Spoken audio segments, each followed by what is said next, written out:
Happy birthday, space. Alright, so this is overcoming the mind virus of other people's opinions, especially in relation to self. Good evening, everyone. It's good to be here. It's been a minute. Life is just hilarious, It's been an interesting ride. But, yeah, I haven't done one in a while for various reasons. But I was inspired because this came up and I had a funny, hilarious day. And I found out that the space I'm in, this is actually the 1 year I've been in this space. And actually, I just happened to log on to like the site that tells you this because actually I was going to put a complaint in about something. And then I was like, oh yeah, like March 1st, like that's like when your lease started, it's been 1 year. Cause it was a 2 year lease. But anyways, so I was like, oh, happy birthday, space. And I had a very interesting day interacting with people. And then I was talking about this subject. And the subject is always like, oh, there's never a time when this subject is not going to be a thing unless like, when you like completely eradicate the mind virus, I mean, you can't completely, that's the thing. That's the thing. If you're interacting with people in the world, the mind virus just like, it gets in there, right? Cause it's like, just how it is. That's why it's like, if you want less potential for mind virus of other people's opinions, you retreat more from the world. You deal with people less, that's kind of the thing here. But, so I was too through with just two people today that I had never met before today. And I was just too through with them. And yeah, it was probably the closest I've ever come to wanting to tell people to like, just shut up. Just please stop talking to me. Just shut up right now. Why are you saying all this? Shut up. Like, it was the closest I've ever gotten to that. Like, not really that close, but I was like, oh man, like, okay, all right. All right, universe. What's the play here? Compassion. I can't just tell them to shut up. Compassion. This is still annoying. I can be compassionate and annoyed. So, but and then later I was talking about this with, the bestie, just about, just, cause I always describe it like this. Like, I'm very interested. Yeah, exactly. Like, there's a certain irony that I've been thinking about with other people's reactions where it's like, sometimes people having a shocking reaction to something you're doing, like assuming the thing you're doing is like a healthy thing, right? Like in a shocking reaction can have all different things. That's probably a good thing, Like everybody should be doing things that shocks other people in a certain way where it's like, hey, everybody, like, I was talking about recently because, okay, surfing is a huge analogy in my life. It's a huge part of my philosophy. It's like life is just fucking waves and you just fucking gotta learn how to surf them. Sometimes you fall over. Sometimes you fucking ride them and it's cool. But you just gotta get up when you're bored time and time again, right? So I'm like, oh, because I need to actually like get surf lessons at some points, like, just to keep that philosophy, like, live it out in real life. So, and thinking about that, just being able to just navigate that, what people, oh, peace, navigate what, first of all, it's like inherently just in our mind from just being young and right. And, Chokim Trump talks about this where when you're young, you see when you do things, people's reactions. So that's when you start figuring out, okay, if I do this around this person, this happens. If I do this around this person, that happens, right? You start trying to, like, for your own ego protection, essentially, for your own survival in Malkuth, you're trying to figure out, okay, this is how not to get these reactions from people, like for my best protection on the Malkuth, ride. But as we get older, right? As we get older. And then obviously, those protection survival mechanisms that, we all had to adopt in various ways, we realize that it's like, oh, that actually, maybe it helped then, but it is not helping me now. And I need to, deal with these and, deal with these habits that I just, again, picked up to deal with being in this lifetime and just inherently just getting fucked over, to put it mildly, just going through some shit. And the biggest one that, I think that just carries on is just what other people think about us. It's always something that we compare ourselves to. And, going back to the shocking reactions thing, I think it's everybody should be kind of bringing something that shocks other people, not because it's actually shocking in like a malevolent way, but it's shocking because it's like, oh wow, I didn't know this person was even into this, and they're like doing a whole thing. They're just like, it would just be funny if people never heard me talk about surfing ever, right? I guess this video, but I never like mentioned it, and then you see all these videos of me surfing, like, what the fuck? You're just out here surfing? Like, oh shit, like I had no idea. Like, there'd be some people who would find that shocking, and I love that. You know what I'm saying? Because it's like you're always evolving, so it's you're evolving one of two ways. Like, there's the slow way and the fast way. The fast way is like, hey, I need to evolve, so let's do some shadow work here, people, right? And then the slow way is like, I don't need to change, I don't need to evolve, but you're going to do it anyways. But that's just like the harder, more painful way. You know what I'm saying? Like, that's just like extra, just getting dragged kicking and screaming, as I called it. You know what I'm saying? You want to get ahead of the wave, right? You don't want to be behind the wave. You want to be ahead of the wave. You know what I'm saying? So when the wave breaks, you're like, oh, I was already up on my board. Let's go. But yeah, so this mind virus that just infects us, so just parents, peers when we were growing up, authority figures, teachers when we were growing up, right? That's a huge one right there. Because think about how much time we spend in school, right? Think about all those hours in school where, whether we would admit it or not, people want to do well in school, right? I don't know. Maybe. I don't know. I never actually necessarily thought of it in school. I was just like, oh, this is what we got to do. All right. Like, this is dumb, but okay. Like, sure. Let's do these things. But people want approval, and depending on what was going on, right, in your household, your upbringing, your neighborhood, you may have not gotten approval from all areas. You may have not gotten acceptance in all areas, so some areas you maybe overcompensated. If maybe you weren't getting approval at home, maybe at school, you're like, yo, we gotta get this school approval. Serious. We gotta let people know that I'm the shit, and that their opinions of me are that I am a fucking whatever, the coolest, the fucking best student. It doesn't matter, right? So we adopt these mindsets of wanting to impress people, of wanting to look good for people. And there's nothing wrong with that inherently, but it should come from the inside and inherently. But as we talked about, when we're younger, we develop a mindset of learning people's reactions, right? And understanding when you do certain things around certain people, positive or negative, depending on your behavior and what they, that's the fucked up thing. There could be some parent who a child does art and they like beat them because it's like, you're not doing art in this household. But another parent, be like, oh my God, that's so beautiful, right? And so that's why it's kind of like, depends on where you are, right? And it can go vice versa where, positive behavior is just general positive behavior is like, boo. But, negative behavior is like, oh yeah, like, oh, keep doing that, son, daughter. Yeah. Beating up people. Yep. That's good. Yep. Keep doing that, right? You get, reinforced negatively, not negative reinforced, but reinforced to do negative shit. So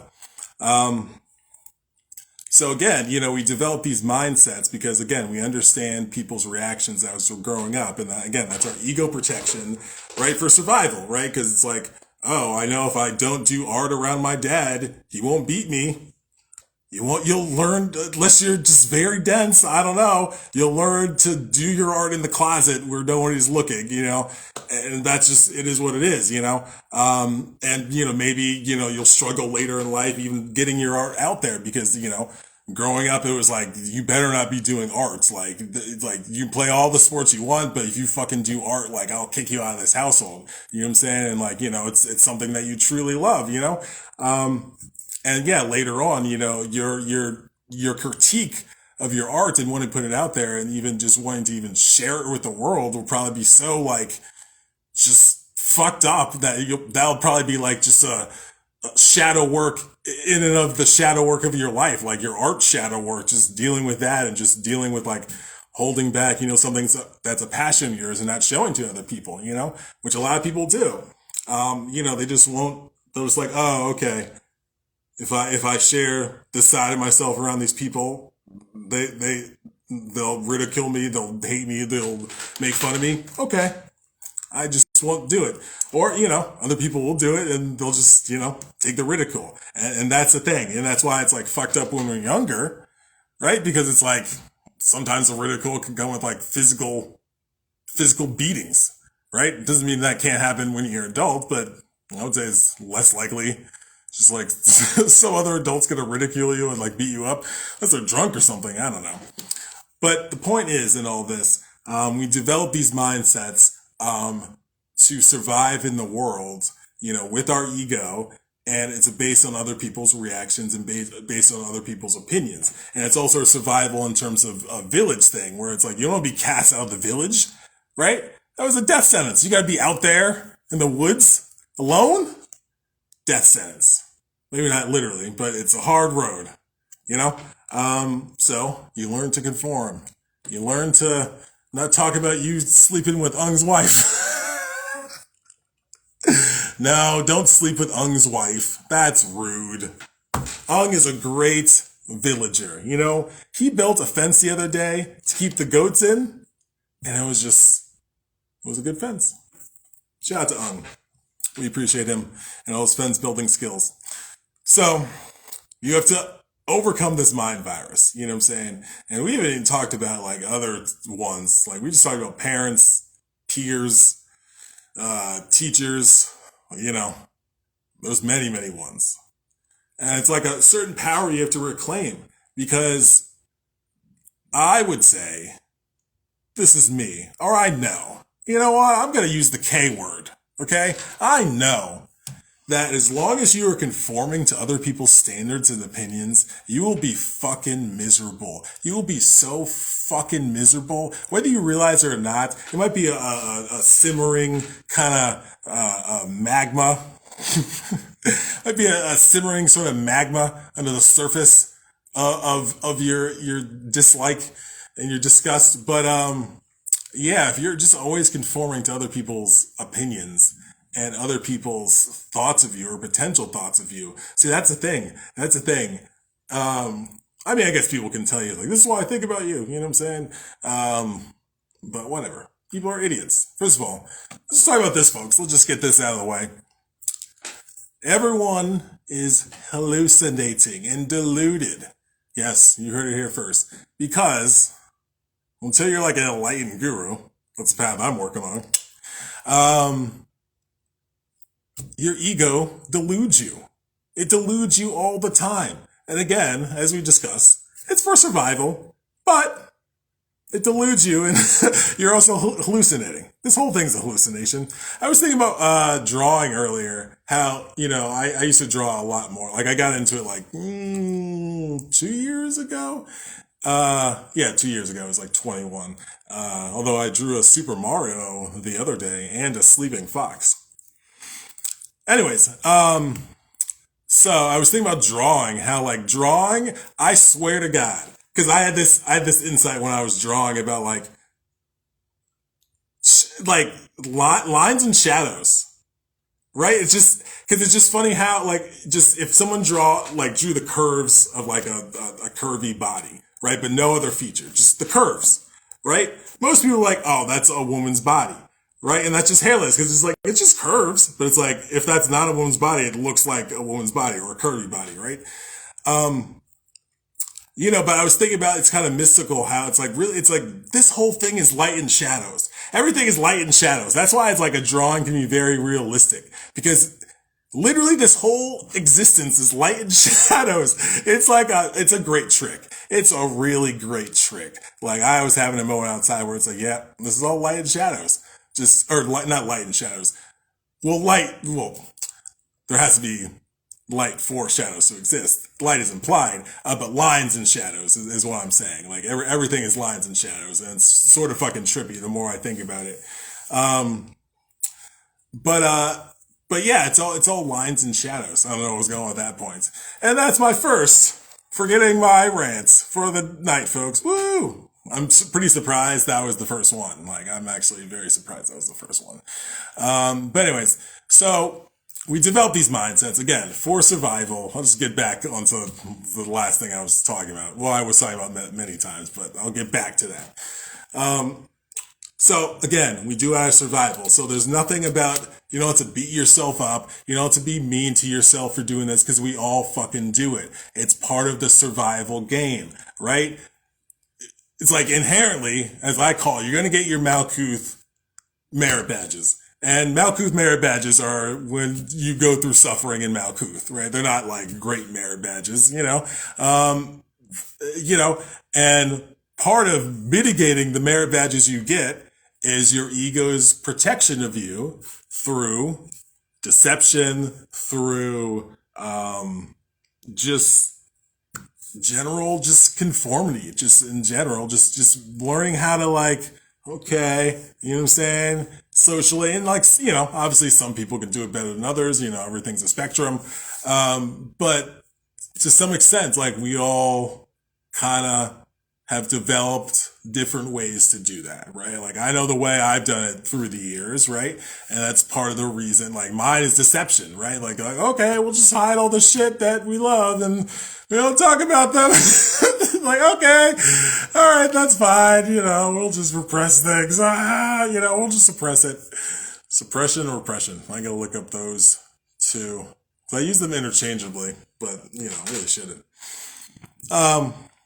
The point is, folks, we need to exercise this virus, these demons of what other people think and what other people's reactions are going to be to what we want to fucking do. Who the fuck cares what other people think, right?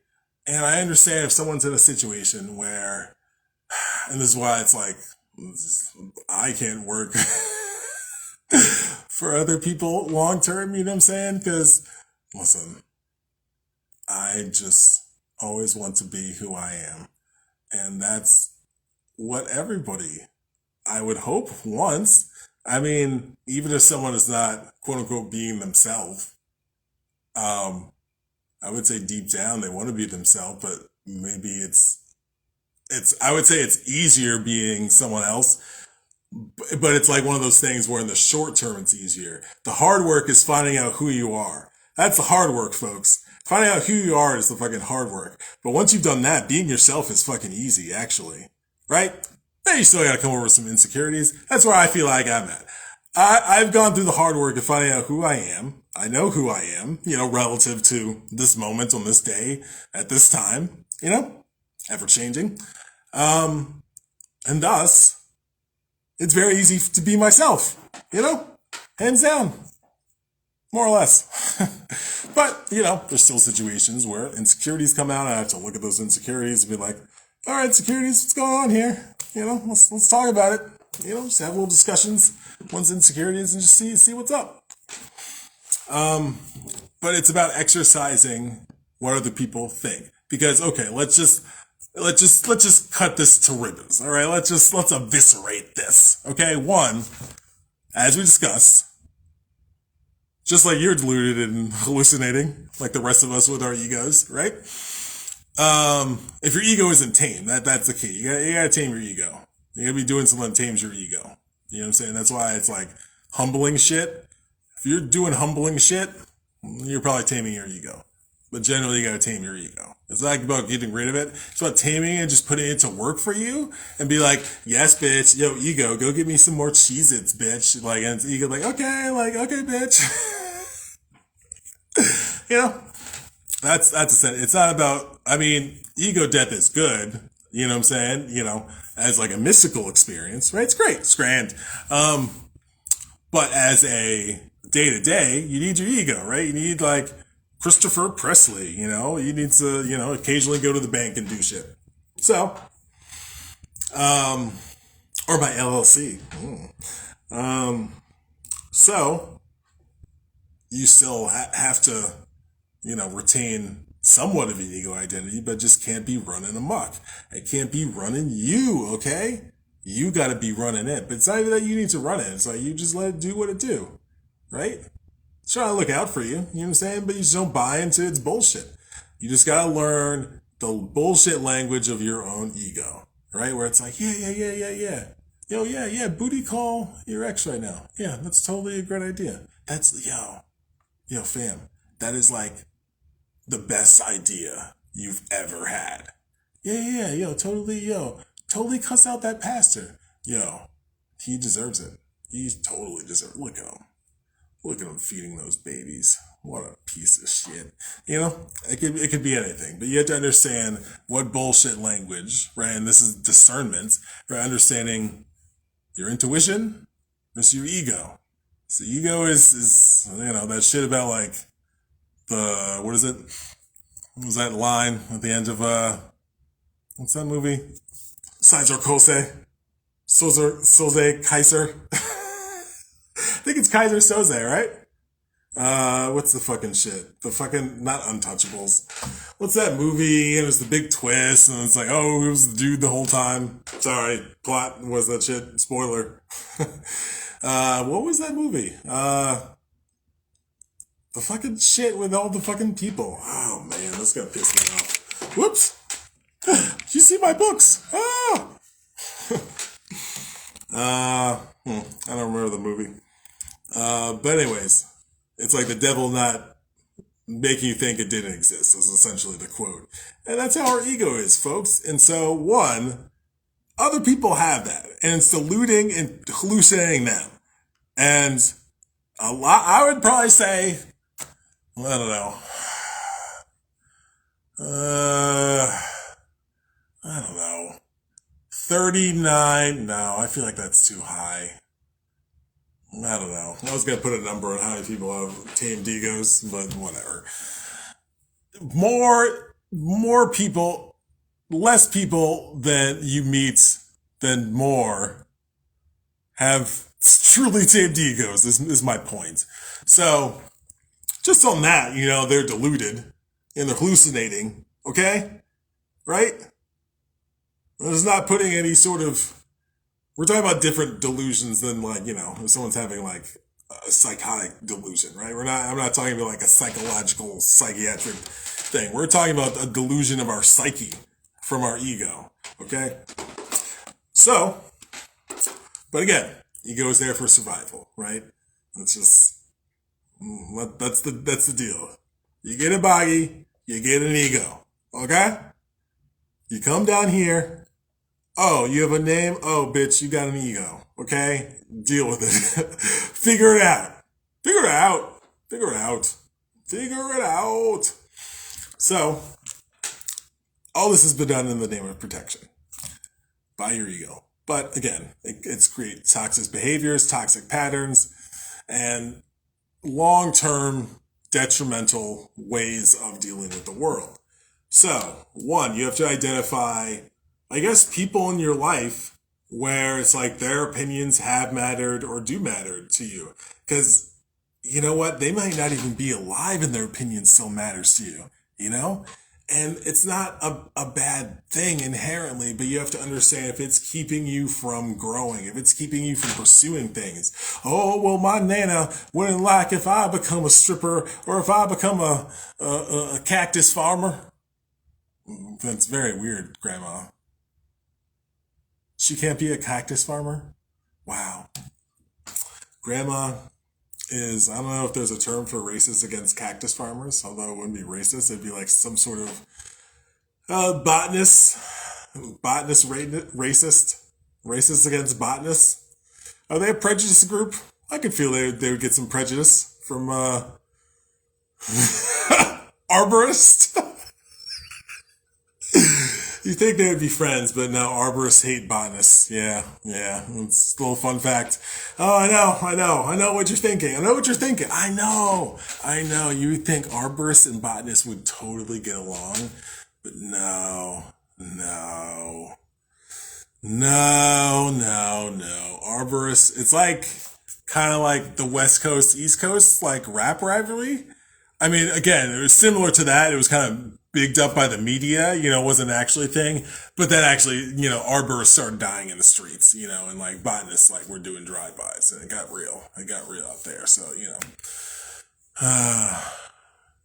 rest in peace to Felix Gotti. You know what I'm saying? Like, man, that dude could man, he could do some shit with a 6-inch pot and some cocoa coir.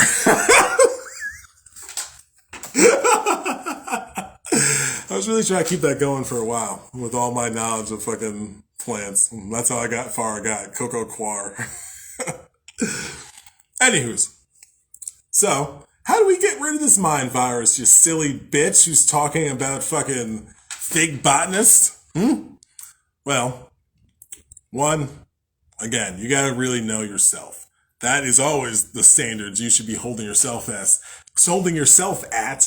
Do I know myself? I don't. What do I even like? Because again, maybe because you were around people that's what you were into. Again, assuming it was healthy and, not deranged. Terrible. You might have lost touch with what you are interested in, what you're passionate about, what you enjoy, what brings you joy, what makes you happy, right? There might be a vague memory that you're like, I don't know, when I was 5, I used to I don't know. And then you stop doing it and, you forgot why you forgot about it, right? And then maybe only you retrace your steps many years later, and,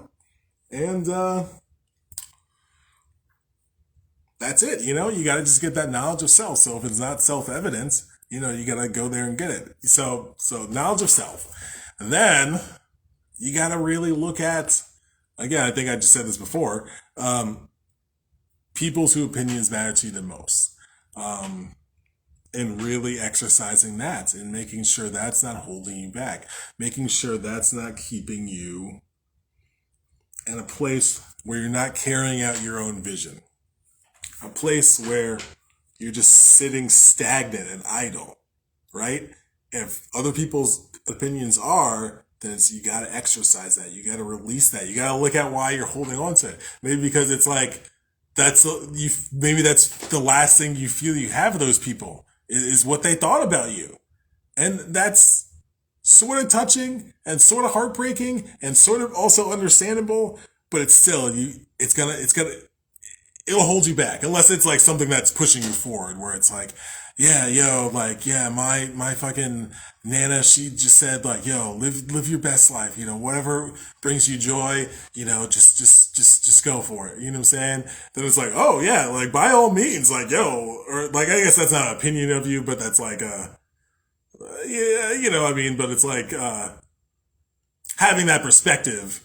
A person like that isn't necessarily going to have per se a weird opinion about you because it's you're you, do you. You know what I'm saying? Fuck what I think. I'm just Nana. Who the fuck cares about me? I'm just your Nana. Just go get it. Just have a blast. So you got to recognize that part of it. And you got to extract that from your mind. And you got to understand why it's stuck there, right? You got to understand, again, look at it from the perspective of survival. What about that do you feel like you're holding on to for your survival for some reason? Again, it could be holding on to certain memories of people. It could be holding on to certain just experience, connected to your life. Um, and you just want to hold on to that. And it's understandable, but if it's holding you back, you gotta exercise it because it's actually a mind virus. Because the only person's opinion that matters is your own fucking opinion, your own fucking standard, your own fucking judgment. There's something I do sometimes, and I call it mind court. Where sometimes if I'm like something in my life and I'm trying to like really like look at it, like I bring it to mind court, and it's like a court, and it's like there's only like two minds who, like, in terms of like me understanding how their mind operates, right? And these are people like, like I'm not personal friends with. Well, actually, one is a personal friend, and she's the only personal friend who like, or person I'm connected to, that would allow in mind court. Actually, no, that's not true. There's someone else that I would allow into my mind course. You know what I'm saying? My partner. Woo! Ow! But yeah, so there's only 4 people. So those 2 people, right, who I actually know. And then, like, one is a Buddhist teacher, Shogam Trumpa, and one is a occult teacher, Brother Panic. And so, like, sometimes when I'm thinking about something, I think about, like, what Shogun's perspective based on what I know about his mind and his way of viewing things, like, look at this situation I'm going through or experiencing. And then I'm like, okay, what would the occult teacher say? What would Ann say? Right? What would my partner say? You know what I'm saying? Just all the different things, right?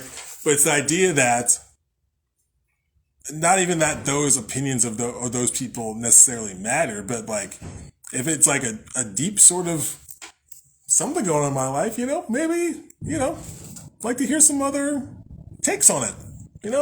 I'm trying to see it from all perspectives, so I'd like to hear some other perspectives, on this specific issue, right? So that's why we're in mind court. The problem is, y'all can't bring shit to your mind court because there's a fucking virus in there, and it's nasty because it's filled with other people's opinions, and it's infecting your mind court. You gotta have a mind court. You gotta have a place in your mind, in addition to having a fucking astral space. We'll talk about that in a while. Building a fucking visual, imaginary astral space where you can go do fucking occult work. In addition to that, having a mind court, a space where it's like, occult work, that's more like the fucking right brain shit. But mind court, maybe that's more left brain. That's more like, intellectual. Or just kind of like trying to look at something maybe logically and reasonably, and just kind of see what's going on here and just kind of understand something. But, then obviously it's going to be intuitive aspects to it. So, y'all's mind course is just infected with other people's opinions, right? That's why it's like hard for you to fucking, and listen, I mean, to an extent I've dealt with it, or just, it was never really, I don't know, like the best compliment my sister like ever gave me, and she never even it wasn't even like a compliment to me, but it's like I don't know, I think she just said it and it was just funny. I was just like, oh, to me that's a compliment, where she's like, the best thing, and it showed me where she was also in relation to our parents, where she was talking about how like Christopher just fucking, she didn't say it like this, is just my retelling of it. Christopher just doesn't give a fuck, he's just gonna do what he wants to do. I was just like, oh, people don't do that? People don't do that? I haven't always done that, but I've done it like in certain ways, you know what I'm saying, that I'm proud of myself for doing, but there's certain ways where I've held back, and now I want to exercise those ways, because again, judgment, right? And like a huge one is like putting out music, right? I feel like, that's why I like, I kind of want to put out some music like anonymously, because it's like, I don't know, I want to get like real weird with it, and I'm not, I don't feel ready for just like, I don't know, Auntie to know about my really weird music. And who knows if she would ever even click on it, but just like, I don't know. But it's just funny, like, it's funny to me. It might actually be hilarious if Auntie clicks on it. Because it's like, it's probably going to be, it might be silly, but it's probably going to be somewhat gnosis filled, somewhat filled with wisdom. More or less, unless I'm just fucking around, which I don't know those sort of songs, but some of them will also contain chants and om and all sorts of wonderful things. But anyways, the point is, here's the thing, folks. Here's, you want to get down to it, you want to fucking really get down to it, We create these fucking demons and this mind virus in our minds. I know we're carrying it on in our minds. We carry it on in our minds. But again, because I forgot my own original point about how we did this for fucking Malkuth protection, Malkuth survival. But, it long becomes fucking necessary, because we just need to be ourselves. And that just sounds so funny. And it's like ourselves is funny also because it's like be ourselves because it's like you might have multiple selves. Oh, and not just, again, we're not talking about a certain multiple personality. I don't believe that's the term. We're not talking about in that way, but just aspects of yourself. You know what I'm saying? I could be a occultist who also surfs, who also does photography, who also does music, who also does shiatsu massage, who also does fucking hiking, who also does qigong, who also does fucking, I don't know, baking cookies, those all can exist in me. And like, until you fucking go on the journey and really just let go of what other people are fucking thinking, you won't realize all these aspects of yourself. You won't realize all these gods and goddesses that you have within that just waiting for you to fucking tap into. They're just waiting. They're like, listen, we just want to come out. Like, we want to party. Please tap into us. But you're thinking about other people. But at some point, it's a virus that we start kind of perpetuating, right? Doesn't sustain itself. We keep buying back in to other people's opinions. We keep buying back in to what other people think or what we think they think. So that's the thing. Sometimes we don't even know what people think, but we just like, oh, this is dumb. This is what people probably think if they saw me do this or saw me wear this. I don't know, wear this. Blah, blah, blah, blah, blah. You know what I'm saying? Blah, blah, blah, blah, blah. So, buttons. So, where's my chapstick? First of all, I'm getting a drink. I'll be back.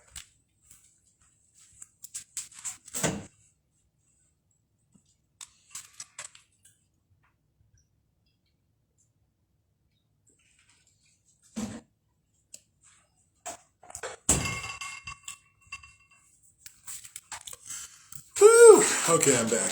So, where were we? Okay, so yeah, we start perpetuating this virus, this mind virus of other people's opinions, because we start, because again, it's like it's such a strong habit at this point that it's like hard not to just carry it out. But like at some points, we had to realize like, no, this is working against me because it's like I feel and I know, actually is the better word, I know I need to do these things. But also, however, I'm thinking about what people will think if I do these things or when I do these things, which should be the answer, not if, when you do these things. And so you have to reconcile that. And again, as we talked about, other people are deluded and hallucinating in their own minds all the fucking time, and they're not working on their fucking egos. So that's the people you fucking care about their opinions? Deluded, hallucinating egomaniacs? Well, based on that, I don't know. So just keep that in mind. 2, I don't know what 2 is. And there is a difference, by the way, between like the mind virus of people's opinions and seeking feedback. Like, hey, I did this drawing. I wrote this story. Can you read it? Just tell me what you think, But it's not going to like, if they told you it was the worst story in the world, that's not going to destroy you, right? Like, even if it's your best friend, I mean, that would be very strange if your best friend told you that was the worst story in the world. Like, geez, I mean, I don't know, but maybe it was a very awful story. I don't know. But the point is that even if it's someone you highly revere and respect, because it's like, listen, I can't think of any stories right now, but I'm sure there's been many stories of people who were highly discouraged from people they loved and did the damn thing anyways, and just went on to fucking do amazing, wonderful things. And it doesn't necessarily mean they were rich and famous, but just that it just enriched their life in the right ways they needed. And luckily, they didn't fucking listen to the deluded, hallucinating, egotistical person who was telling them, well, I don't know if you should go to art school, or what are you gonna, you're gonna travel, like whatever the thing was. And again, like, sometimes people can give certain opinions because they want to protect you, but it doesn't work like that. People can't protect you, right? That's the thing people don't want to admit. There's no such thing as fucking protection. There's no such thing as protection, people. We just got to come out and say it. There's no fucking way around that. I mean, there is a level, okay, spiritually there is protection, right? Malkuth, protection is we're in impermanence land, okay? This is Malkuth. There is impermanence, right? We're also in Kether. I say Malkuth a lot, and like it's like I'm like doubling down on Malkuth in a certain way. So I feel like I should say the other the other Sephiroth to balance it out. Kether, Bina, Isaiah, Doth. Just balance it out, just like, surprisingly I don't have a Tree of Life up. We're going to have to get a Tree of Life poster here, people. Yeah. The point is, I don't remember my point.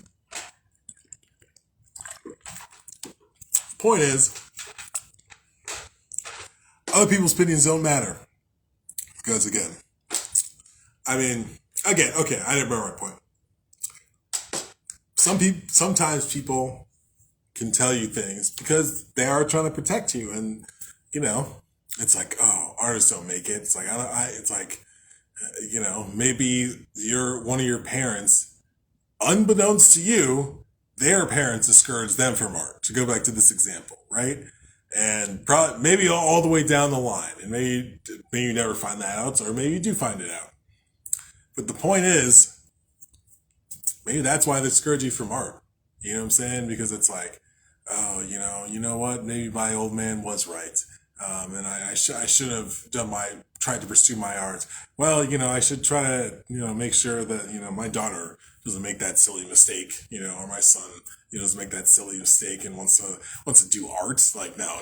I'll steer him towards this, and this could be really subconscious. This could be really embedded, like not even a conscious thing that you realize you're doing, because it doesn't really have to be like, hey, Dad, look at this drawing. Like, get the fuck out of here. It could be a lot more subtle. You know what I'm saying? Where people reinforce the behaviors that they want, and maybe it's like, again, with the sports thing, where it's like you come home with like sports trophies, karate trophies, like, oh yeah, oh, you're so great, like, oh, you're the best, right? But cool stuff from art class, it's like, oh, okay, anyways, I'm watching the game, honey, and it could be just like that. And it's just, again, you start learning the difference in the reactions, where it's like, well, if I'm doing sports, I get all the praise, but when I do art and I'm proud of that, it's like I get nothing. Okay, well, I guess I just don't want to feel discouraged and disappointed by sharing my art and getting no reaction, so I just won't share it. Okay, or I just won't do it. Okay,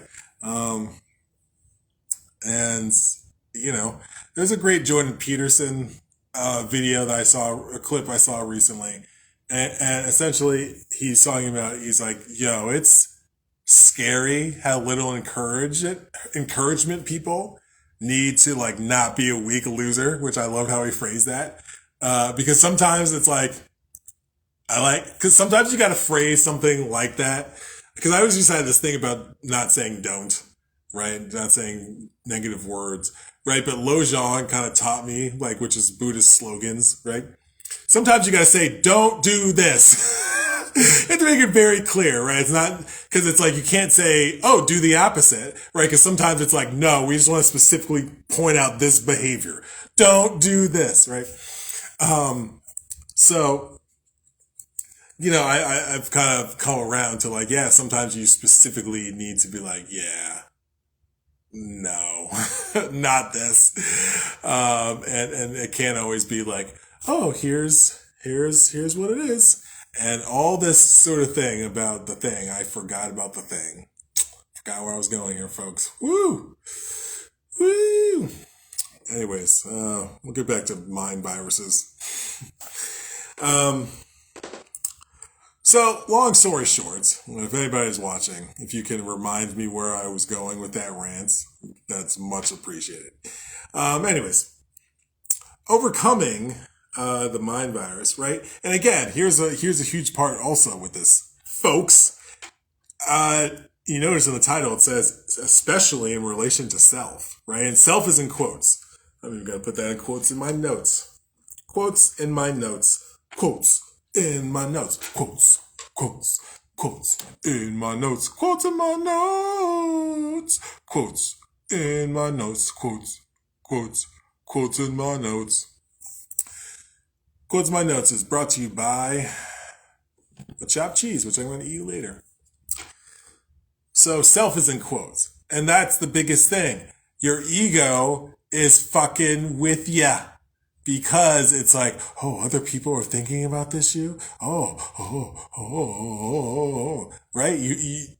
It's a survival thing in terms of social standing, right? Now I want to be thrown out the village, right? Unless you did fuck Ung's wife. If you did fuck Ung's wife, full title isn't viewed.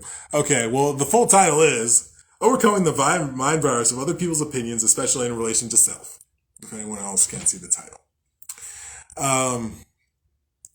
So identifying with your own ego further exacerbates the issue because you're thinking about like, I may be cast out. This is a very deep kind of like a deep, tribal. Well, that's not the word I'm looking for, but a deep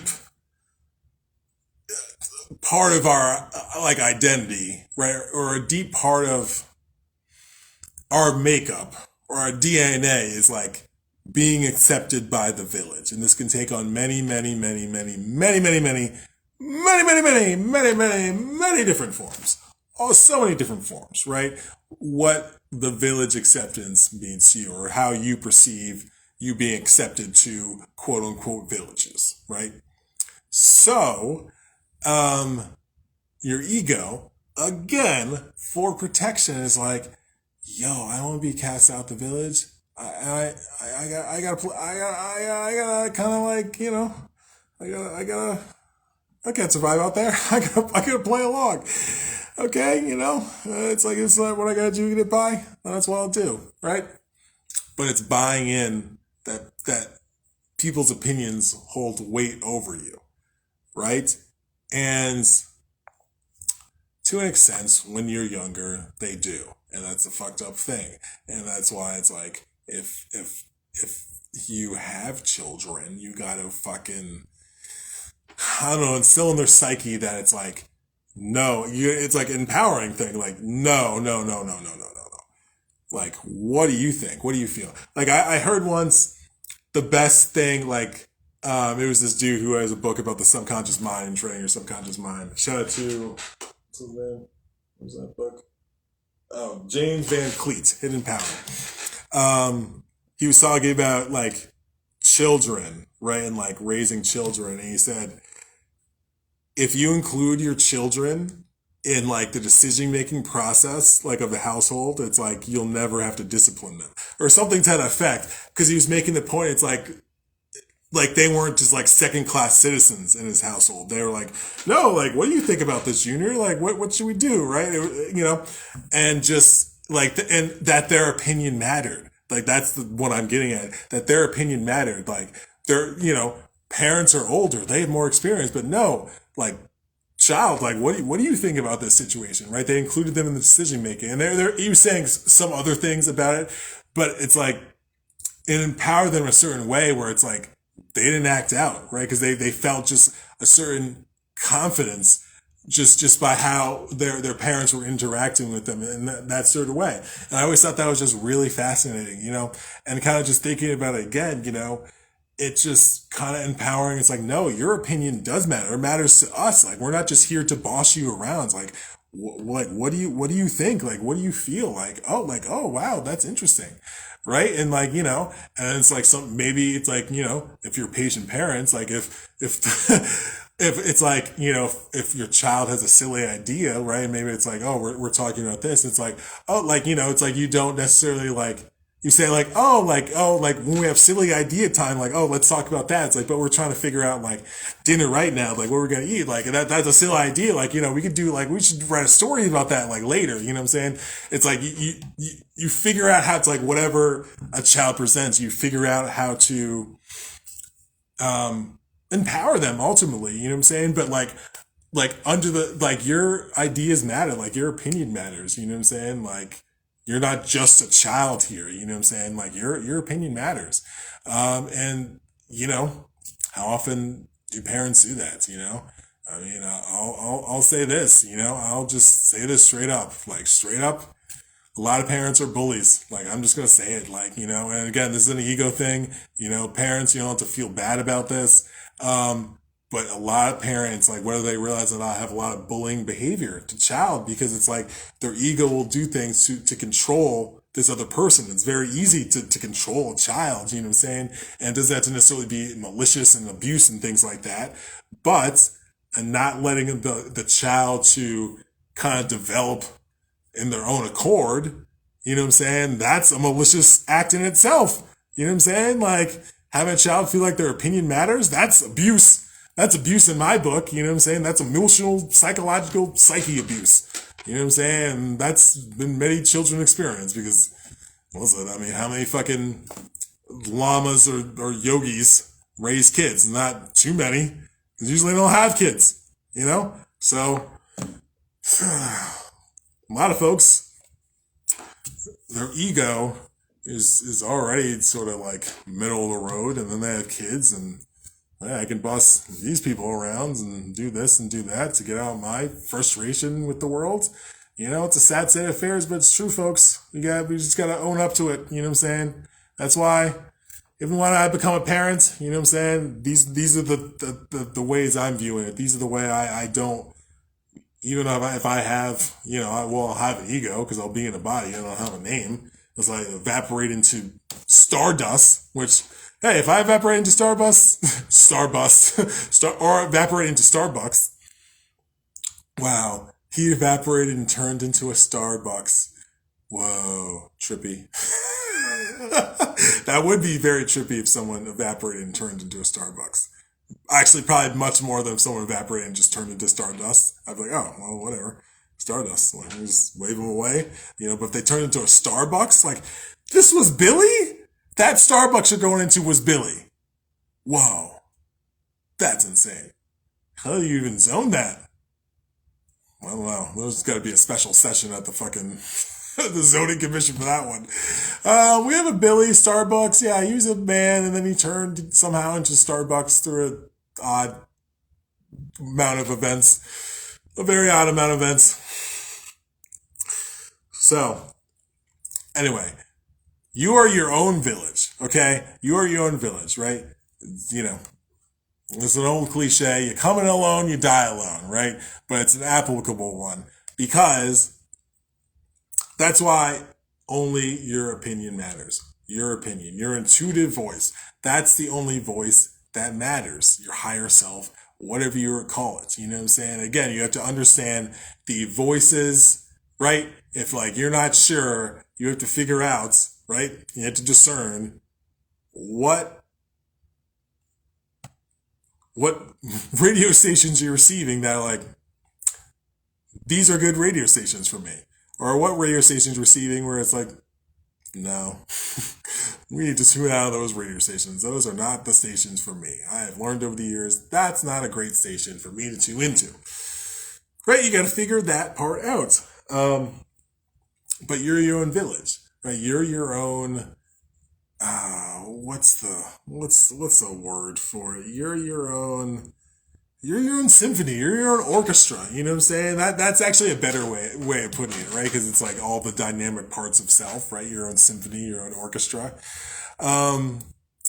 And it's like, what are you going to let another conductor come in there? Oh, you should conduct like this. Oh, you should conduct like that. Get the fuck out of here, you fucking other conductor. I'm conducting this fucking symphony, okay? This guy, or you, or Jane, or Billy, or Raji, or Reggie, or Dwayne, or Vicky, or Muggy.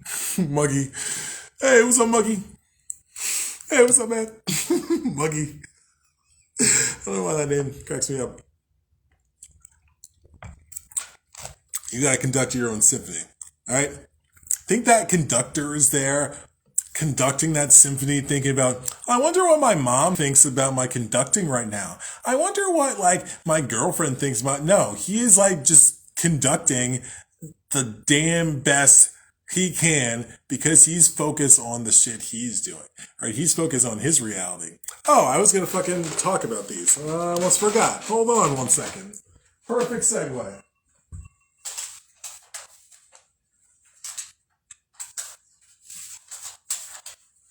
All right. Perfect segue. Almost forgot about these because this actually also ties in.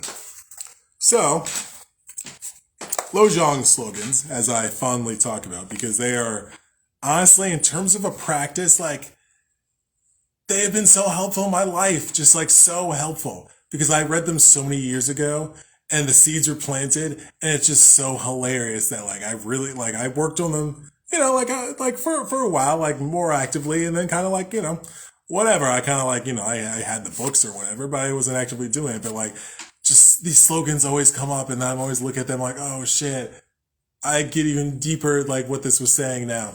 So I was going through some of these last night because one I always talk about is this one.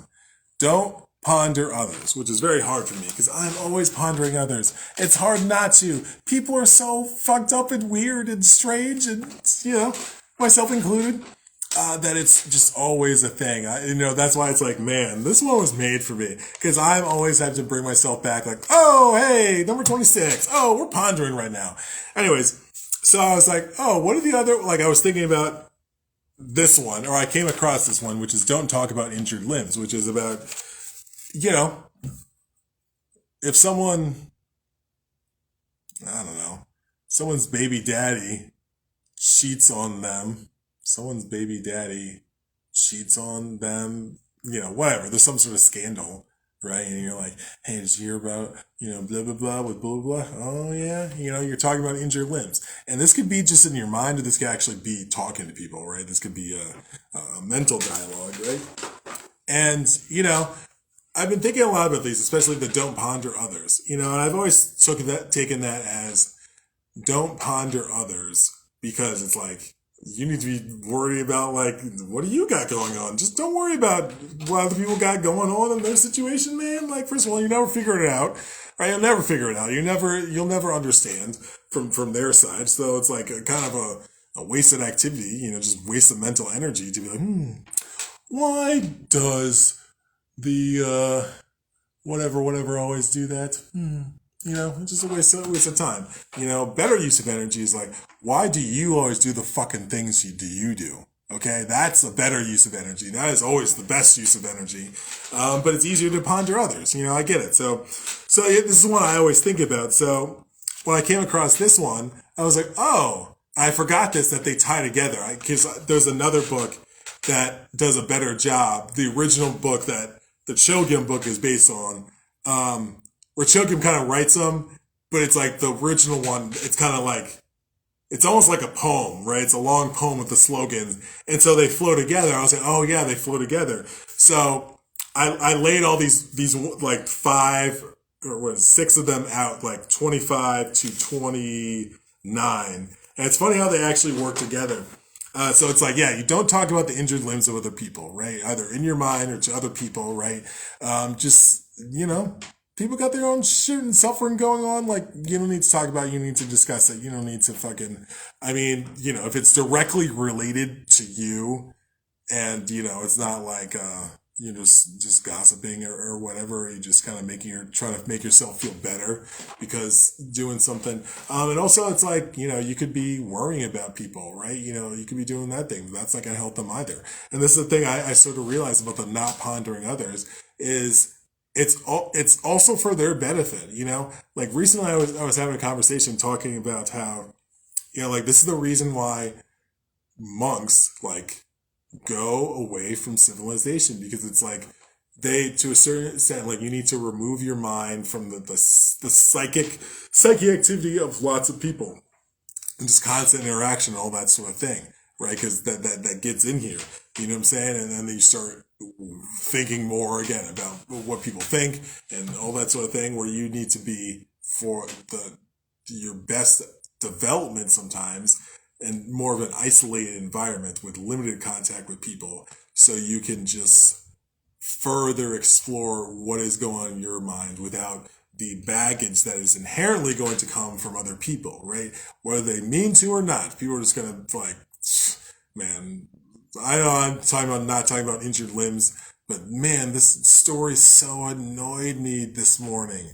Oh my goodness! Like this woman was just talking about like this her boyfriends and just how they weren't compatible and all these sort of shit and all these examples, and I was just like, why are you telling me this? Like, lady, like boundaries, like what? It's like it's 7:30 in the morning. Like, no, like why?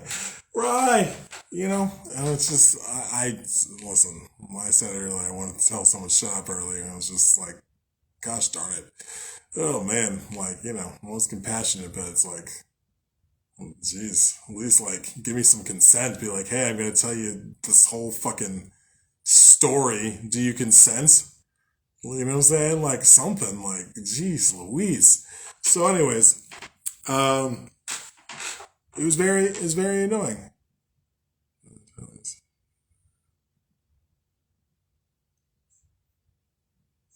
Yeah, precisely. You know what I'm saying? Precisely. It's just like it was a lot. It would have been a lot at 4:30 p.m. But it was definitely a lot at 7:30 p.m. Because especially someone who's taken a lot of lifts over the past like year. I've had a lot of interesting drivers, and usually they're interesting and intriguing because it's just we have a very fascinating conversation about something so random, something so intriguing or just left field. That's like, oh wow, like this is hilarious. But that was the most like like just sad one that was also interesting. Um, so yeah, so just this whole thing makes me want to ponder this woman. We're like, what the? Is she doing that to other people? Was it just me? I feel like lots of time, like, and this is the thing where it's like, I would never necessarily call myself an empath, but it's like, I just remember this time, like, I went to the deli at the store. This woman just started talking to me, and within the second sentence, she's like, and then my mother died in a car crash. And I was like, oh shit, like, what? How did we? What? I was just trying to get cheese, like, cheese, lady, like, but it's like, sometimes it's like those people, like, I don't know, I gotta do some spells so this doesn't keep happening or something. Because it's like, listen, I'm empathetic people, I'll work with people, you know what I'm saying, but not when it's just random, random Wednesday morning. I'm not expecting it, and I'm not getting paid, and I'm the customer. I was like, I'm the fucking customer. I was so incensed. But yeah, it's like, yeah, people have a whole bunch of wild behavior, and it's like, obviously there's the thing where it's like the closer you are to people, the more you're connected to them, the more you're going to inherently want to ponder them and kind of figure them out, especially if they're doing just absurd things, strange things, fucked up things, to you, to other people, it doesn't really matter, but it's like, to some extent, it's like, that's their path. You know what I'm saying? It's like, if you gotta get away from their nonsense, so you ponder them less and never ponder them again, then it's like, yeah, you gotta do that. That's it's part of the game. You know what I'm saying? But it's like, yeah, man, because that energy just sucks you dry. That sucks you dry because it sucks you dry in terms of just energy you can put towards knowing yourself. That's why it's like, for me, I've spent so much time alone in my life that it's like, I feel like I have a deficit with like spending time with other people, frankly. You know what I'm saying? Because I've just been so used to over the years spending time alone and just fucking thinking about shit and just fucking just doing whatever, you know what I'm saying? Just being to myself, like, oh, well, I don't fucking ridicule myself. This is just easier this way, you know what I'm saying? But it's like there's a certain point, probably like Mm, probably my I don't know. I don't know what year I would say, but there is a point where it's like I had to oh, okay, I need to engage in society for certain stuff. Like, oh yeah, it's like, oh, I do want to do that thing. I guess I'll engage in society. Oh, I suppose. Society's got some cool tricks, you know what I'm saying? I would say Malkuth, there's that word again. It's like a bus station. But it's a cool bus station. But so it's like, maybe it's a Japanese bus station. I'm sure I always say I gotta go to a Japanese bus station. I'm sure they're pretty fucking cool. You know, bullet buses or some shit. I don't know if there's bullet buses, but they got bullet trains and those shits are fast. But yeah, the bus station, Earth, this whole thing, it's got some cool tricks, but it's just like the bus station, we're trying to go to other places. We're trying to go to other dimensions. You know what I'm saying? We're just passing through. We're just a visitor. We're just passing through. But anyway, so get back to not pondering others. So I was just thinking about this. Okay, so the progression, and there was obviously 24 before number 25, but I was just thinking about this bunch and this progression. Okay, so you don't talk about injured limbs, right? So it's like, hey, other people going through that, give them the compassion, right? But I don't need to, again, use my mental, emotional, even physical energy, you could say, to talk about, think about, to worry about them, right? But it's like I can be positive about them, right? It's like that's why it's like I have this thing now where I just try to, anyone I think about, always just think about them positively. You know what I'm saying? Even if I'm concerned about them, even if I'm worried about them, because that's probably the time to actually think about them and feel them and, energetically be more positive to them, not send worrying energy to them, So, you don't talk about the injured limbs, right? You shut up, right? You tell your ego, stop trying to feel superior, right? And talking about these injured limbs, right? Then you stop pondering others, right? Stop pondering others, because again, you're wasting your mental energy pondering others, right? That they're on their own path. The only exception is if they're directly affecting your life, where it's like, I need to cut you out right now. Cut you out. Yeah, I need to extract you from my life. Yeah, it's happening. Or you just change your number and they never hear from you again. Either way, again, you want to figure out the ways where it's like, you can not ponder others. Because you know how I don't ponder others? I go into the fucking woods. And when I'm in the woods, it doesn't mean I don't ponder others, especially if I'm in the woods. But my pondering others drastically decreases. Drastically. When I'm in a fucking natural setting. In a fucking tent or in a hammock. So why the fuck would I be pondering others when I'm out here? You know what I'm saying? So you got to figure out the things that help you to bring back into you. Not in like a self-absorbed way, but just like, what you got going on? Don't worry about that out there. What you got going on, bro? Because I'm sure you got shit you need to be doing internally, right? And it's not to make yourself feel like a piece of shit because you're pondering others, because it's a natural thing. Because it's like, it's an easier thing to ponder others than to ponder, what's going on in your heart. So then number 27 comes along, which I thought was funny, which is work with your greatest defilements first. So you go from not pondering others to working with your greatest defilements first. I was like, oh, that's funny, right? It's like, now that you're not pondering other people, use that energy to work with the greatest defilements in your life first. Don't put it off, right? Like, do it right now, So you come back to yourself. What are your defilements, right? You're talking about everyone else's injured limbs. You're pondering everyone else's problems, right? What they got going on. What are your defilements? What do you have going on, right? And you don't need to exaggerate. You don't need to make it better or worse than it is. You just need to be able to look it square in the face and be like, this is where I am. This is what I got going on. You need to work with that, right? And again, you don't work, like, if your leg is broken, you don't worry about your thumb being sprained. You know what I'm saying? You work on your broken leg first. And the same thing with whatever delusions and hallucinations and defilements you got personally going on in your life, right? You figure out what your greatest defilements are, right? And for everybody, it's different. So, what's your defilement? Oh, I have low self-esteem, and I just think I'm a piece of shit. Oh, really? Me too. Oh, wow, we share defilements, right? Defilement bonding. No, don't do that. Don't ever do that, folks. The point is, you go from talking about other people, thinking about other people, sending all sorts of energy to other people, which they don't need, because it's like you're fucking them up with your energy, thinking about other people, talking about people. That's what you need to realize. That's the fucking occult point in all this. You're fucking people up the more you think about them and talk about them. You actually might even be doing them a fucking disservice. Like, that's my fucking experience now. Like, when I actually think like I'm thinking about someone or this, and like, even like I'm thinking like, oh yeah, like, maybe I can help them with this, or maybe this, that sort of thing. I might actually energetically be doing them a disservice. And so now I refrain from doing these sorts of things, right? And if I do think about them, like, I'm like, oh yeah, like, they're great, and like, I'll just move on, because again, what am I doing? What's going on with me? What situations am I experiencing that I am distracting myself by again, talking about the injured limbs of other people and also pondering others? And then, so you work with your greatest defilements first. And then, number 28, as I talked about many times before, abandon hope of fruition, which is about abandoning any hope of success, especially with working with yourself. Maybe you'll be successful.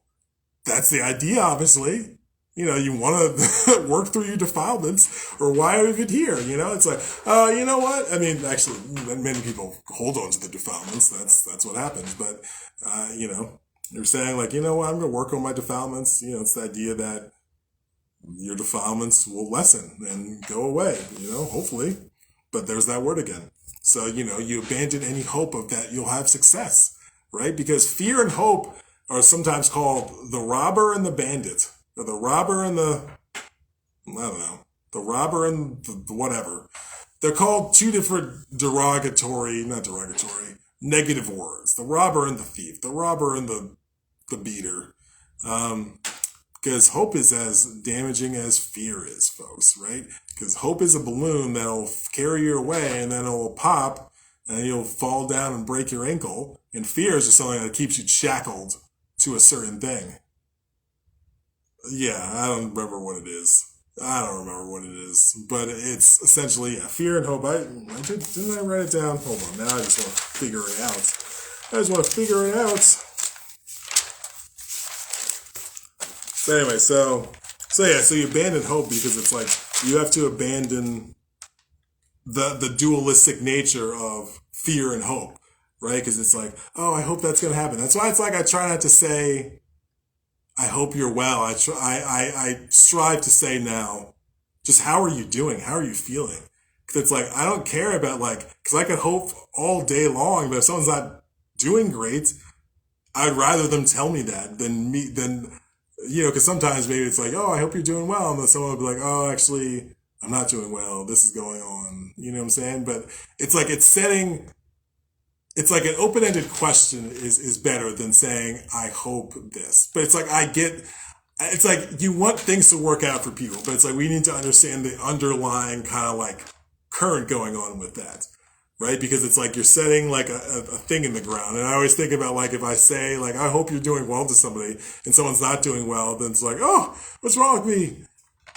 He hopes I'm doing well. I'm not doing well. You know what I'm saying? Or it's like if you say to someone like, how are you doing today? Now they could be partially truthful, fully truthful, completely lie. Right? They still have all those options. You know what I'm saying? But at least you're communicating in a way where it's like you give them the option to tell them how you're feeling.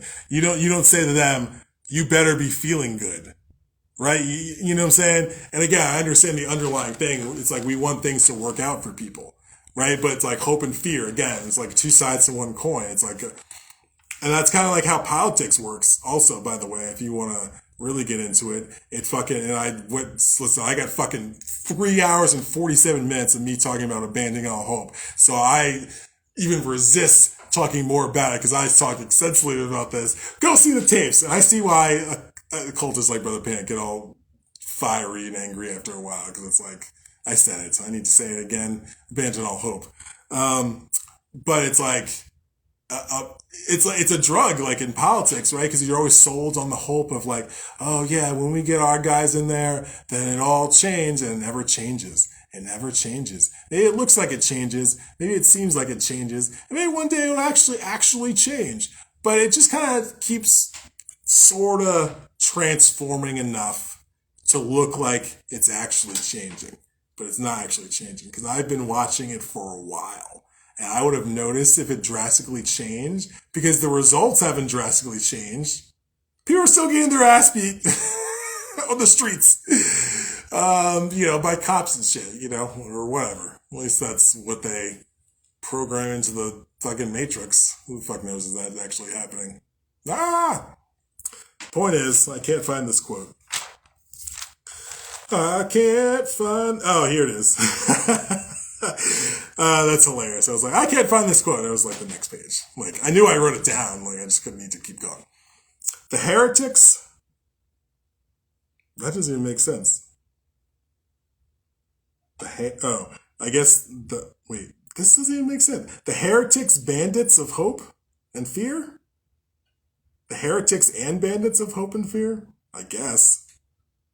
Okay, well, I thought it was a different quote. The point is, you have to turn that into crazy wisdom. Because fear, obviously, will teach us something. You need to smile at it. Smile at fear.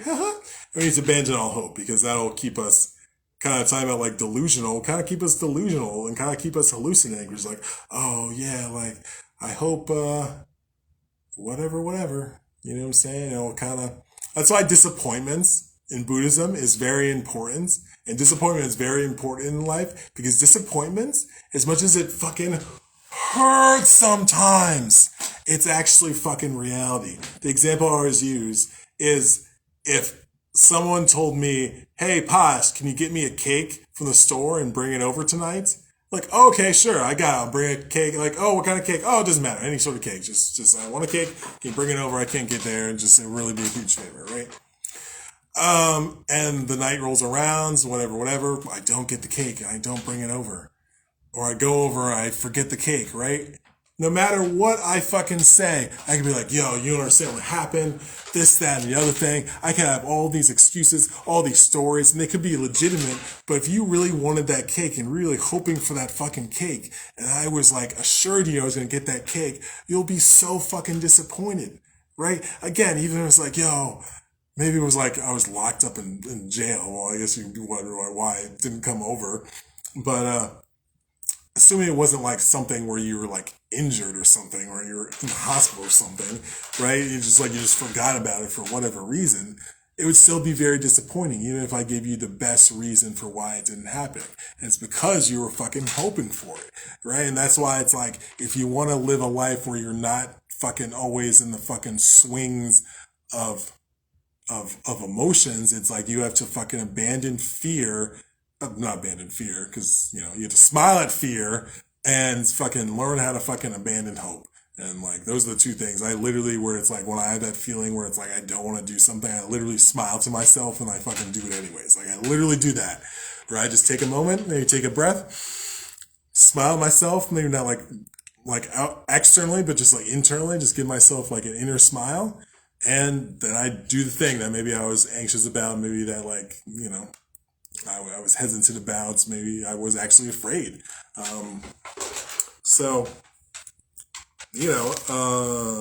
Where was I at? So abandoning any hope of that it works out, you working on your defilements, you know what I'm saying? And sometimes, just like in magical work, you releasing the lust for result, or that the ritual worked, and you like, what ritual? I don't even remember I did a ritual yesterday. You just you just go about your day. That's the best thing, because it's like you're not like, again, connecting your mind to it. It's like, you're not pondering about your ritual. What's going on with that ritual? I hope it's doing well. Ritual, I miss you.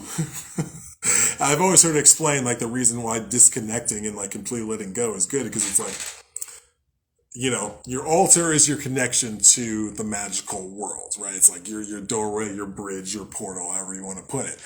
And so, when you do a ritual, that's you like doing some work through the door, right? And sending it to the other worlds, quote unquote, right?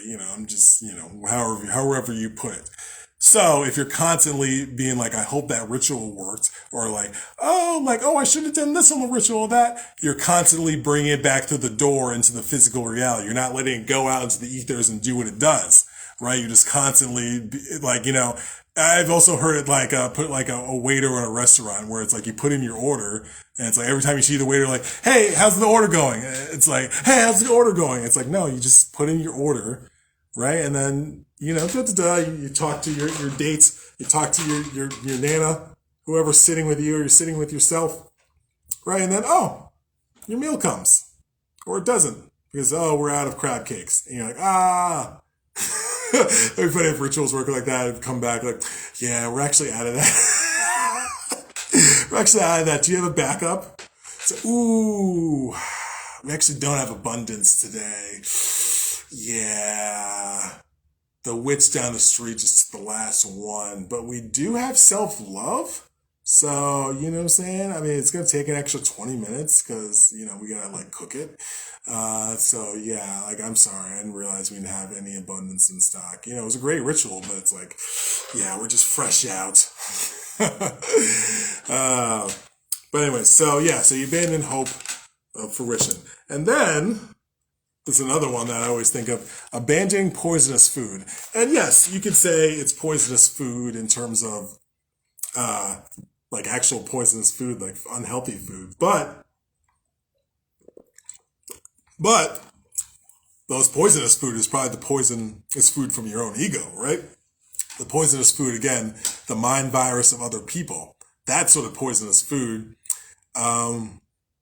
is the poisonous food you really have to deal with because it's the most insidious, it's the most subtle, it's the most hidden often until you really start kind of unpacking it and looking at it. And then lastly, don't be so predictable, which is another one of my favorite ones. Essentially, that one is about,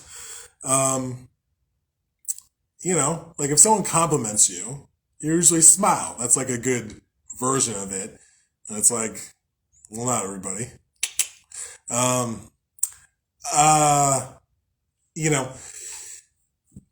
so it's like the idea, and what's that movie with fucking Robin Williams, Dead Poet Society, which I always do. I always think about that. It's like you always put a twirl in there. You always put a spin in there. You always keep people guessing. You always put a random spin in there. It's always good for the heart. So we'll put a random twirl.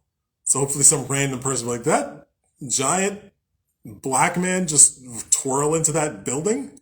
Did I see that? And they'll start questioning their own reality. That's what I want to do. I just want to really just mind fuck people. Not actually mind fuck them, but more mind spank them. Yeah, it's going to give some mind spankings. And that's how you do it. You be yourself. That's how you mind spank people. And hopefully once they've gotten their mind spanking, they'll be themselves. How about that?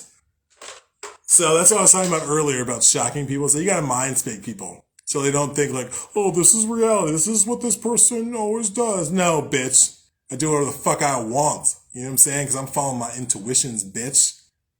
What? And you got to mind spank people. Not that you do it because you want to mind spank them, but it's like inherently, if you're being your authentic self, you lots of times will mind spank people because they're like, whoa, that was all in there? I'm with it. That's why when I fully come out of the musical closet, which is a very funny thing to say,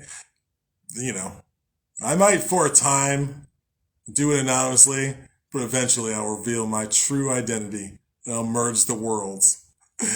And my real family and my musical family all as one. And we'll sing into the sunset for eons and eons and ages, and then we'll transcend on a dragon's wing. No, that would be really cool though. I sometimes my silliness and jokes are actual things that would be cool to happen in addition to being a silly joke. And sometimes the best silly jokes are the ones that you can make happen, which I feel like a lot of fucking silly comedy shows. Like, it was like, yo, that'd be hilarious if we made a show about this silly thing. And then they do it, and it's like, oh, wow, we did it. So, don't be so predictable. I've been talking this long? Jesus Christ. How long have I been talking? Anybody have an hour to know when I start? I have no idea. Well, good thing I did this video. It was good. Maybe it was because I was like video constipated or some shit. Yeah, man, I gotta go eat dinner. I mean, I was already pretty much at the end. I mean, I'm glad I read that Low Zhang shit. So the point is, overcoming the mind bias of other people. A few different things. One, you have to identify, those people in your life that even if they're here in the physical world or not, that you hold their opinions and their judgments. Judgment is a better word. Opinions and judgments and thoughts and feelings about you. Like, you have to exercise that. You have to figure out why you even hold on to those things. And maybe you don't even need to figure out why. You need to figure out how you can exercise it and start valuing your own opinions, valuing what do you fucking think about your life? What do you think about what you do? Right? Who the fuck cares about that? About like other people? And yeah, I get it. Sometimes it can be like people care about you and like this is like, hey, I'm seeing this behavior and I'm just concerned or whatever, you know what I'm saying? But it's like, okay, yes, that's nice and we appreciate that and that's cool and that's warm and that's lovely too. But again, they can be doing that out of their own ego, right? Not all the time, but could be. Because again, pondering others and all that sort of thing.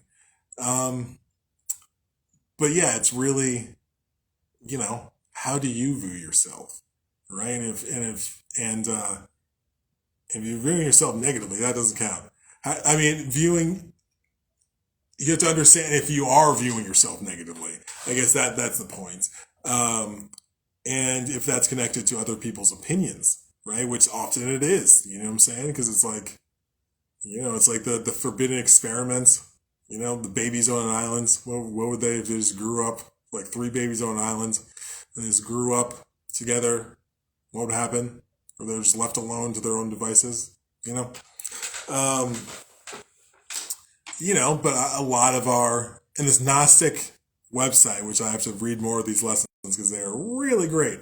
And this Gnostic website, really talked about, our essence, right? The eternal part of ourselves, quote unquote, quote. And we have I forget how they framed it.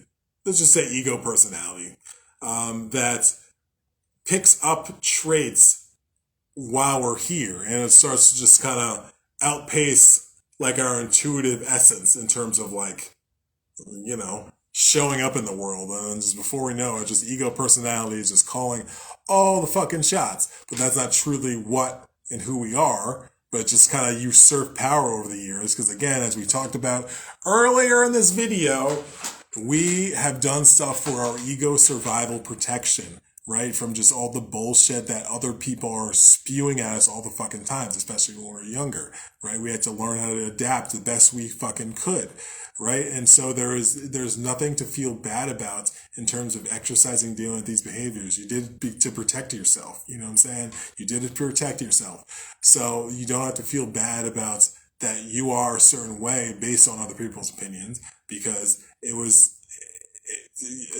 you wouldn't have done it if it wasn't out of protection.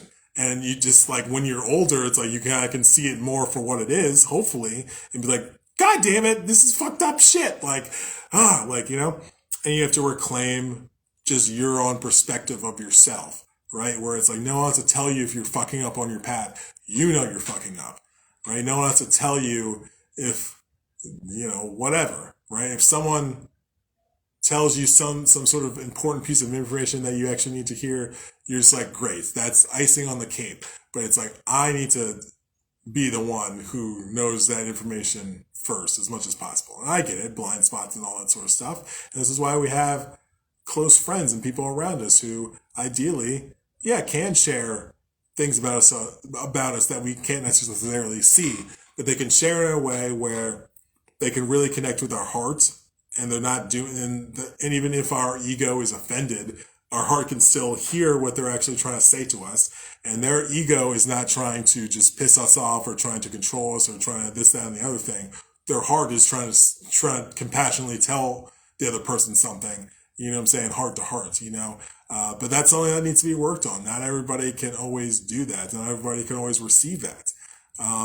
You know, just a real heart level sort of information or data that, you know, may be hard to hear. You know, like I welcome people to tell me, like, just like I said to someone recently, I believe it was my partner. Yes, it was. Disappoint me. Tell me disappointing things, especially if it's related to me. Like, don't make me think I'm like hot shit. If like the truth is like no, don't let me live in my delusions. I want to live in reality, right? I want to live in truth, right? So do not like. I think that's what like healthy relationships are. It's like you don't. It's like you don't have to necessarily. People need to help figure out their own delusions and hallucinations on their own, right? Individually, right? And again, this is more of like their psyche related to just all the ego mind shit that we pick up inherently over the years, right? So it's like, you know, if you're in a relationship with people, and this could be friends, this could be, you know, family members, this could be, you know, romantic partners, the like, you know, you don't want to exacerbate their delusions. Ideally, it's like you want to remain neutral. You don't even engage in their delusions and hallucinations when they come up. You know what I'm saying? Like you can just kind of like, you know, you just see them for what they are. Like that's why, like in this introduction to Tantra book I've been reading. Oh no, it was this book, The Way of the Bodhisattva by Shanti Deva. You know, they talk about how it's like, why are you mad at the person? You should be mad at the anger. If someone's angry at you. And it's like, I know, but it's easier to be mad at the person. It's like if someone's yelling at me, it's like I'm mad at that I'm being yelled at that. And it's like that, you know, depending on the person, you can be mad that this person is specifically yelling at you too. Right? But it's like it's hard to just be mad at the underlying emotion you don't like, you know? But it's like that's the issue, right? Because it's like if the person was just standing there, any person, and they weren't yelling at you, you'd be fine, unless they were just being very creepy while they were standing there. But assuming they weren't being creepy, you know, they're just standing there, you know, looking at a bush or something, or bird watching, you'd be like, oh, everything's cool. But it's the fact that they're yelling at you, you're like, oh, what the fuck is wrong? You know, or you run away, or, you know, however you react to it. So the point in all this is, folks, to wrap this up, because I have to go eat my sandwich. My sandwich. My sandwich. A sandwich. The point in all this, folks, is only your opinion of yourself matters. And you have to even temper that, because it's like, you're not a solid self, right? Your ego will make you think you're a solid self and being like, oh, I'm this person, oh, I'm that person, right? It's like, no, you're just playing those characters, right? You just have to have a loose touch with all of it. But it's like, you're not actually those things, you know, so don't buy into it, right? These opinions of yourself. But if you were to buy into an opinion, it should be your own opinion, right? Provided, again, it's a healthy opinion of yourself, you know? And that's what we often have to change around once we kind of detach and release ourselves from the fucking psychic energy of other people's opinions. We have to, like, start empowering our own thoughts of ourselves, our own opinions of ourselves. Because fuck everybody else. Fuck everybody else. Those other people don't matter. What do you think about yourself? Okay? So, yeah. I mean, you know, maybe some people matter. Maybe some people matter. I appreciate you. The theory of effervescence. Sandwich? Yeah. But I feel like this topic I could fucking talk about for like fucking another 2 hours. Because it's such a just important topic. You know what I'm saying? Because it's like, you'll just always just want to fucking bow down to other people's opinions to your own disservice, for your own fucking just total destruction and further suffering, right? It's like you gotta deal with challenges and pain and difficulties in life just inherently. And like, I feel like part of mitigating that is like just being yourself and just really releasing the grip other people's opinions have on your consciousness, and just get to it, because, man, I don't know. Oh boy.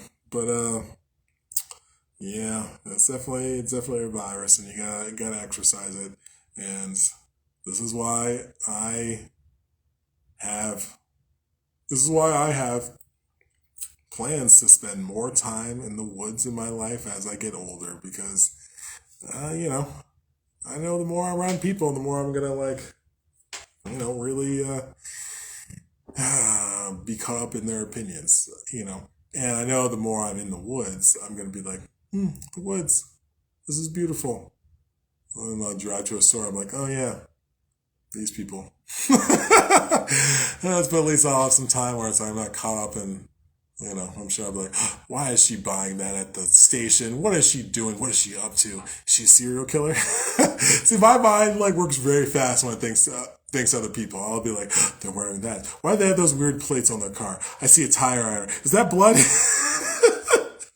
It'll just go so fast. And before I know it, I'll be for 20 minutes trying to figure out just someone's whole thing based on all the evidence I have. Just trying to figure out the whole situation, what they got going on. I'll be trying to fucking figure out everything. And then I'll just be like, oh yeah, don't ponder others, you silly bitch.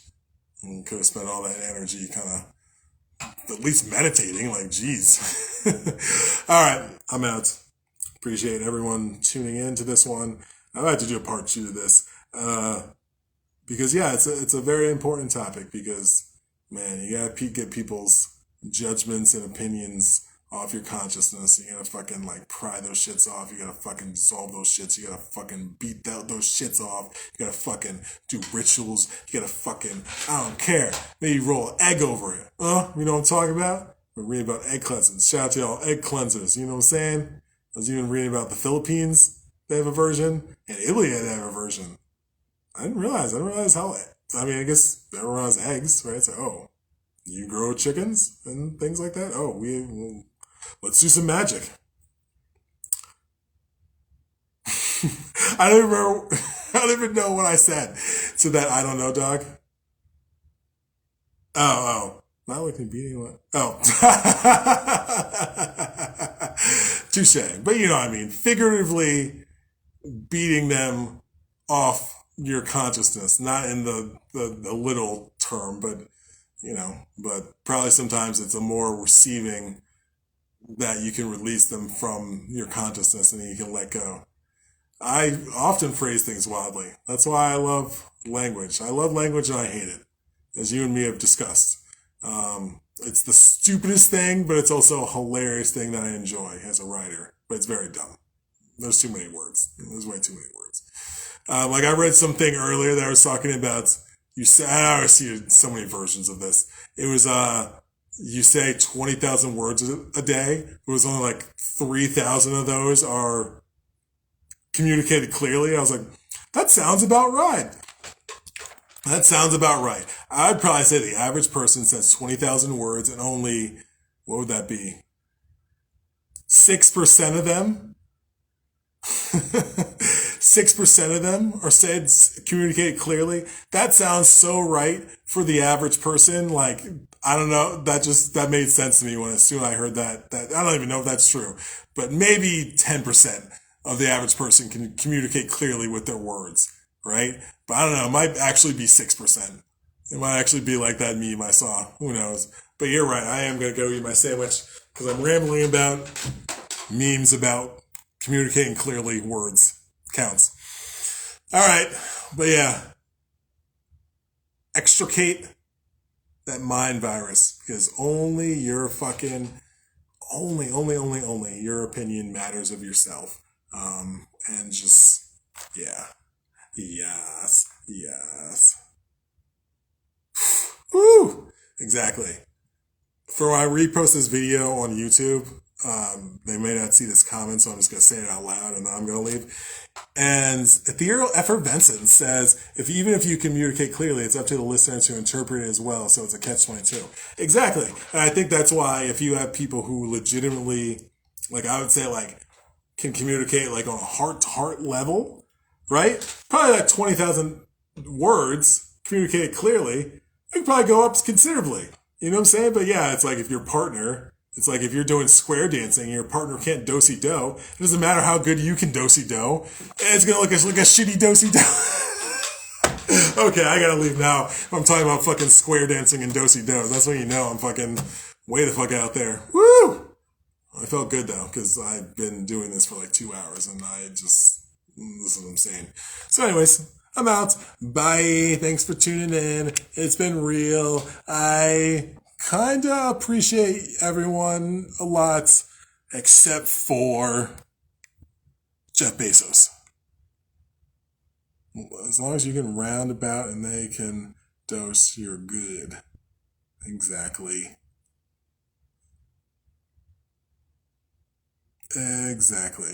Kinda.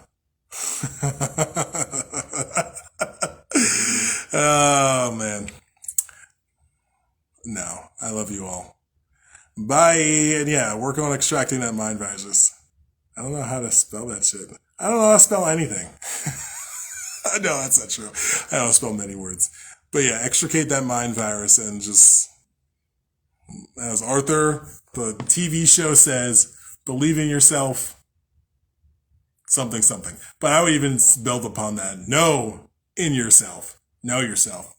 Know yourself and be yourself. Okay, bye. I'm going to go eat a sandwich and watch Mystery Science Theater 3000 most likely. Bye.